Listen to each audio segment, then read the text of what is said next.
শিক্ষক ছাত্রকে জিজ্ঞাসা করলেন, টেনশন কাকে বলে? ছাত্র বলল, মনে করেন স্যার, আপনি রাস্তায় বের হলেন গাড়ি নিয়ে। সুন্দরী এক মেয়ে লিফট চাইলো, লিফট দিলেন। হঠাৎ মেয়েটি গেল অসুস্থ হয়ে, নিয়ে গেলেন হাসপাতালে। কিছুক্ষণ পর ডাক্তার এসে বলল, আপনি বাবা হতে চলেছেন। শুরু হলো টেনশন। আপনি ঠাসকি খেয়ে বললেন, আমি উনার স্বামী নই। কিন্তু মেয়েটি জোর দিয়ে বলতে লাগলো, আপনি তার স্বামী। তখন টেনশন আরো বাড়তে লাগলো। পুলিশ আসলো এবং আপনার মেডিকেল চেক আপ হলো। জানতে পারলেন আপনি কোনোদিন বাবা হতে পারবেন না। ল ঠেলা। টেনশন গেল আরো বেড়ে। হাত পা ছেড়ে হাসপাতালের বাইরে এসে চিন্তা করতে লাগলেন, গড়ে 2 বাচ্চা, তাহলে ওইগুলা কার? এটাই হলো আসল টেনশন স্যার।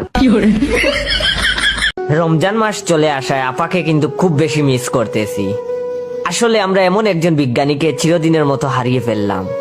আমাদের সে বিজ্ঞানী যা যা আবিষ্কার করেছিলেন, পেঁয়াজ ছাড়া তরকারি রান্না করা, তেল ছাড়া তরকারি রান্না করা, ডিমের দাম বাড়লে সিদ্ধ করে ফ্রিজে রাখা, পরে সেটা সময় মতো খাওয়া, মরিচ দাম কম থাকলে ডিপ ফ্রিজে রেখে পরে দাম বাড়লে পানিতে ভিজিয়ে রাখলে মরিচ কাঁচা হয়ে যাবে, কাঁঠাল দিয়ে বার্গার তৈরি করা, ভাতের বদলে আলু খাওয়া, বেগুন ছাড়া কুমড়ানি, গরুর মাংসের পরিবর্তে কাঁঠাল।